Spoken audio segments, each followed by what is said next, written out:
सभी को जय मसीह की। इस दिसंबर के समय प्रभु को महिमा मिले।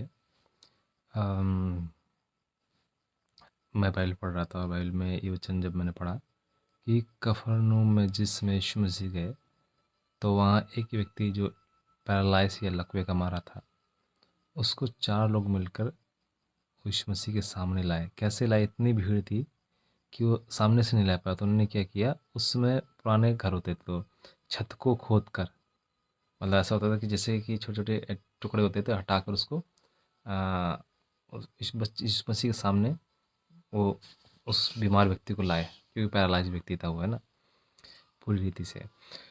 तो वहाँ यीशु मसीह कहते हैं कि उसके विश्वास को देखकर यीशु मसीह क्या करते हैं, उसे चंगा करते हैं। पाप भी क्षमा करते हैं लेकिन चंगा करते हैं। अब मैं पढ़ रहा था तो मैंने देखा कि यहाँ विश्वास को देखकर, मतलब यहाँ पे विश्वास देखने की क्या बात है। लेकिन जब हम इब्रानी की पुस्तक में पढ़ते हैं तो उसमें लिखा हुआ आशा की वस्तु का निश्चय, यानी उनका विश्वास क्या था, ये वो ये इस उम्मीद से उसको वहाँ पर लाए थे कि वो निश्चय चंगा हो जाएगा, है ना। और जब हम आशा करते हैं, उम्मीद करते हैं और जब हम कदम उठाते हैं तो ये विश्वास का एक होती है। विश्वास में एक चीज़ जुड़ती है, वो है आशा। जब हम कोई चीज़ उम्मीद से, आशा से करते हैं तो विश्वास का कार्य करते हैं। बाइबल कहती है विश्वास कर्म बिना अधूरा है, उन्होंने कर्म किया। और एक और चीज़ सबसे अच्छी बात क्या थी, उन्होंने समस्याओं में किसको ढूंढा? जीवित परमेश्वर को ढूंढा, है ना। और यकीन मानिए, जब परमेश्वर को ढूंढा, है ना, और बाइबल कहती है विश्वास बिना उसे प्रसन्न करना उन्होंने है, और जो उसे खोजते हो उसको प्रतिफल देता है ना।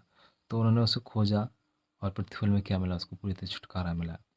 तो इसमें मैंने सीखा कि सबसे अच्छी बात ये है कि हम अपनी समस्याओं में एक उम्मीद और आशा के साथ उसे खोजें। इस नए साल के समय जब हम एंटर कर रहे हैं तो अपनी बहुत सी समस्या हमारी लाइफ में, है ना, निराशा में जी रहे हैं, बीमारी हो सकती है, तरह तरह की कोई ना कोई हर चीज़, हर एक किसी के जीवन में अलग अलग बात या समस्या होगी।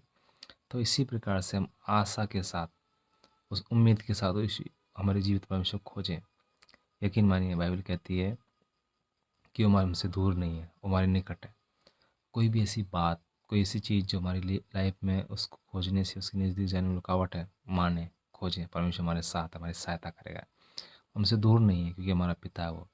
ये जब हम पूरे मन से आते हैं, बाइबल कहती है हे इज़राइल सुन, तेरा परमेश्वर एक ही परमेश्वर है, इसलिए तू सारे मन से, अधूरे मन से नहीं, सारे मन से, परमेश्वर चाहता है कि हम संपूर्ण मन से, पूरे लगन के साथ उसे खोजें।